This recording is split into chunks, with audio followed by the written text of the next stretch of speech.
മാന്യ സദസ്സിന് വന്ദനം. തമസിന്റെ മറവിൽ മെല്ലെ തലയുയർത്തി നോക്കിയപ്പോൾ അതാ അങ്ങകലെ കിഴക്കൻ മല. പ്രകൃതിയിൽ ഒരു പ്രഭാതം കൂടി വിരിയുന്നു. വർണ്ണരശ്മികൾ മണ്ണിലെ ചന്ദനമണിയിക്കുമ്പോഴും എന്തേ ആ ഭാഗത്ത് നിന്നും മുഴുകി കേൾക്കുന്ന മന്ത്രധ്വനി കേൾക്കുന്നില്ല? കരിഞ്ഞ പുകപടലങ്ങൾ ആകാശത്തിലേക്ക് ഉയരുന്നു. കത്തിക്കരിഞ്ഞ മാംസത്തിന്റെ ഗന്ധം. അവിടെ അവിടെ എന്താണ് സംഭവിക്കുന്നത്? നമുക്ക് നോക്കാം. അതാ ഒരു യുവാവ്. അയാളെ കഴുത്തറ്റ ഭൂമിയിൽ മൂടിയിരിക്കുന്നു. ഉമിത്തി ജ്വലിച്ചുകൊണ്ടിരിക്കുന്നു. ഉമിത്തി ജ്വലിച്ചുകൊണ്ടിരിക്കുമ്പോഴും ആ മുഖത്തെ പ്രസന്നത, ആ കണ്ണത്തിൽ നിന്ന് യാതൊരു ഇടർച്ചയുമില്ലാതെ ഇപ്പോഴും വമിക്കുന്നു കാവ്യധാര.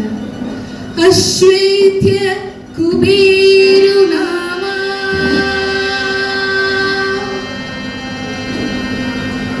അതിന് ചുറ്റും നിൽക്കുന്ന യുവാക്കൾ ആ കാവ്യനാദങ്ങളെ അക്ഷരങ്ങളായി ആലേഖനം ചെയ്യുന്നു.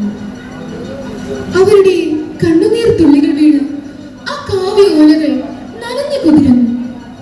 ആരാണ് ആ യുവാവ്? എന്താണ് അയാളുടെ കഥ? പ്രിയരെ, ഞാൻ അവതരിപ്പിക്കുന്നു ചിതയിൽ നിന്നൊരു കവിത. മതി മതി, ഇനി ആരും മിണ്ടരുത്. കണ്ടില്ലേ ഗുരുനാഥൻ എഴുതാനുള്ളത്? നീണ്ടു വളർത്തിയ താടി, കുടുംബ കെട്ടിയ മുടി, നീണ്ടു നിവർന്ന കണ്ണുകൾ, നീണ്ട നാസിക, ആത്മജ്ഞാനത്തിന്റെ തേജസ്വിനിയായ മുഖഭാവം. ഗുരുനാഥൻ അടുത്തെത്തി. നിശ്ചലം, നിശബ്ദം, ഒരു നിമിഷം നിർജ്ജലീയകന്നു പോയി അകലെയെങ്ങോ. പ്രണാമമർപ്പിച്ച ശിഷ്യരെയെല്ലാം അനുഗ്രഹിച്ചുകൊണ്ട് ഗുരുനാഥൻ പീഠത്തിൽ ഇരുന്നു. ഗുരു ഒരു ശ്ലോകം ചൊല്ലി. ഇനി ആരെങ്കിലും ഇതിനർത്ഥം പറയൂ? ഇല്ല, ആരും തന്നെ ഇല്ല. അപ്പോൾ ഗുരു മുൻപിലിരിക്കുന്ന ഒരു കോമളനായ ബാല്യ നോക്കിക്കൊണ്ട് പറഞ്ഞു, പ്രഭാകരൻ. അതെ, പ്രഭാകരൻ, അതാണ് അവന്റെ പേര്. പേരിന് അനുയോജ്യമായ രൂപം, സംശയമില്ല. പ്രഭാകരൻ എഴുന്നേറ്റ് ഭവ്യതയോടെ തൊഴുതു നിന്നു. അർത്ഥം പറയൂ. പ്രഭാകരൻ അർത്ഥം പറഞ്ഞു. പക്ഷേ കുറച്ച് പിശക് പറ്റി. ഗുരുവിന് ദേഷ്യം വന്നു. കയ്യിലിരിക്കുന്ന ചുരുൾവടി കൊണ്ട് അവന്റെ തുടയിൽ ആഞ്ഞടിച്ചു. ഇരിക്കവൻ. ഗുരു മറ്റൊരു കുട്ടിയോട് ചോദിച്ചു, അറിയില്ല ഗുരു, എനിക്കറിയില്ല. എന്ത്? അറിയില്ലെന്നോ? ഇരിക്കവൻ, പറഞ്ഞു തരാം. ഇത് എന്ത് ന്യായം? ഇത് എന്ത് നീതി? പ്രഭാകരൻ അർത്ഥം പറഞ്ഞപ്പോൾ കുറച്ച് പിശക് പറ്റി. ഗുരു അവനെ ശകാരിക്കുകയും അടിക്കുകയും ചെയ്തു. എന്നാൽ ഒന്നും അറിയാത്ത കുട്ടിയെ ഗുരു ശകാരിച്ചതുമില്ല, അടിച്ചതുമില്ല. ഈ ഗുരുവിന്റെ പ്രവൃത്തിയിൽ ഒരുപക്ഷെ പ്രഭാകരന്റെ മനസ്സ് വേദനിച്ചാൽ പോലും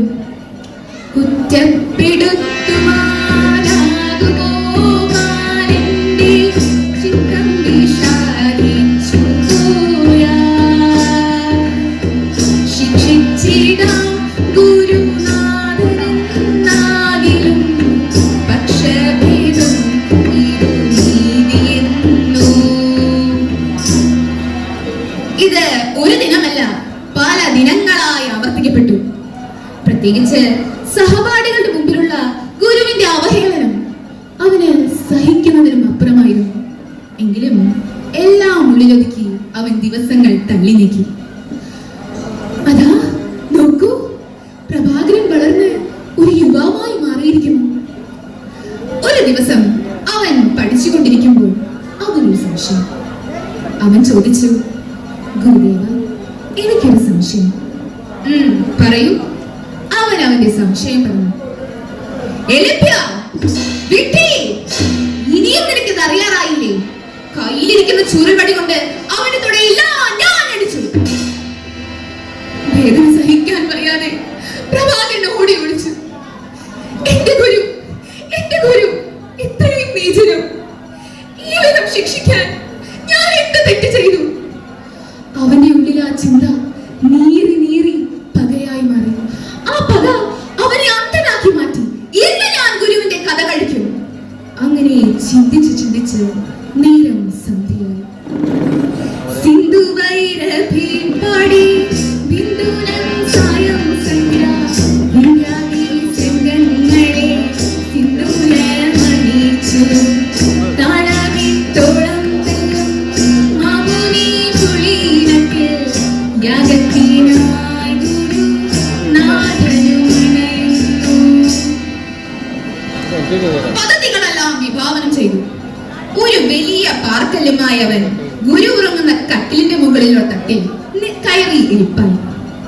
ഗുരു എത്തുന്ന സമയത്തിനായി അവൻ കാത്തിരുന്നു. ഇന്ന് ഞാൻ ഗുരുവിന്റെ കഥ കഴിക്കും.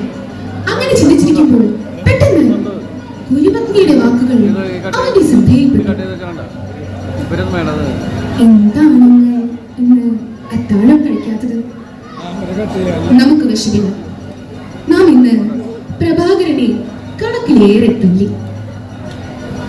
എന്തിനാണെന്ന് അവനെ ഈ വിധം ശിക്ഷിക്കുന്നത്? ഇത്രയും നല്ല ശിഷ്യൻ അങ്ങേക്ക് ഇതുവരെ ഉണ്ടായിട്ടില്ലല്ലോ. ഒരു അന്യകുട്ടിയായിരുന്നിട്ട് പോലും വാക്കുകൾ തീരുന്നതിന് മുമ്പേ ഗുരു തടഞ്ഞു. ഇല്ല പ്രഭാകരൻ, അവനെനിക്ക് അന്യകുട്ടിയായി തോന്നിയിട്ടില്ല. സത്യത്തിൽ നമ്മുടെ ശ്രീമന്തപുത്രനേക്കാൾ എനിക്ക് സ്നേഹവും വാത്സല്യവും അവനോടാണ്. എന്റെ പ്രഭാകരൻ ഇന്നല്ലെങ്കിൽ നാളെ ലോകൈക വിദ്വാനാകുന്നതിൽ സംശയമില്ല. ഞെട്ടിത്തെറിച്ചു പോയ പ്രഭാകരൻ അവന്റെ കയ്യിലിരിക്കുന്ന കല്ല് വിറയ്ക്കാൻ തുടങ്ങി. അവൻ ഉരുവിട്ടു. മാപ്പ് ഗുരുദേവ, മാപ്പ്. മാപ്പെന്ന രണ്ടക്ഷരം യാചിക്കുന്നു പാപഭംഗീലൻ ശിഷ്യൻ പാദങ്ങൾ പൂജിക്കുന്നേ. നേരം പുലരാറായി. കളമാടി കിളിപാടി നാദം പൂപാലം കഥവീശി മഴവീരൽ മൗനം ചുലന്നു. കുളിരലയിൽ തഴുകി വരും പുലർവായുതേ തളിരിലയിൽ തഴുകിയോതി പ്രണയമന്ത്രണം. ആ കാണുന്ന ഗുരുമാളികയോട് ചേർന്നാണ് സഭാമണ്ഡലം. ഉദയസൂര്യൻ എന്ന പോലെ പ്രഭാകരൻ സഭയിലേക്ക് കടന്നു ചെന്നു. സഭാധികാരി തിരക്കി. എന്തു വേണം?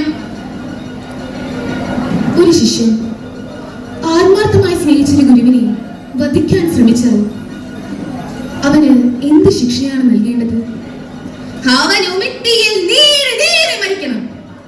ഉടനെ തന്നെ ചിതയൊരുക്കി 4 ഭാഗത്തും തീ വെച്ചു. ഇതറിഞ്ഞ ഗുരു അവിടേക്ക് ഓടിച്ചെന്നു. ഹരിത പ്രഭാകര, ഹരിത്, ഈ സാഹസത്തിൽ നിന്ന് പിന്തിരിയൂ. സ്നേഹനിധിയായ ശിഷ്യനെ പിന്തിരിപ്പിക്കാൻ ഗുരുവിന് സാധിക്കില്ലെന്ന് മനസ്സിലായി. അവൻ ചോദിച്ചു, ഗുരുദേവ, ഞാൻ ഇതുവരെ അങ്ങേയ്ക്കായി ഒന്നും ചെയ്തിട്ടില്ല. ഈ അവസാന നിമിഷത്തിലെങ്കിലും എന്തെങ്കിലും ഉണ്ടോ ഞാൻ അങ്ങേക്ക് നൽകാൻ? ഉണ്ട്, നിനക്ക് നൽകാനുണ്ട്. അപ്പോൾ തന്നെ ആ കണ്ടത്തിൽ നിന്ന് യാതൊരു രഹസ്യമില്ലാതെ വമിക്കാൻ തുടങ്ങി കാവ്യധാര. അശ്വേത്യ കുബേരുനാമ.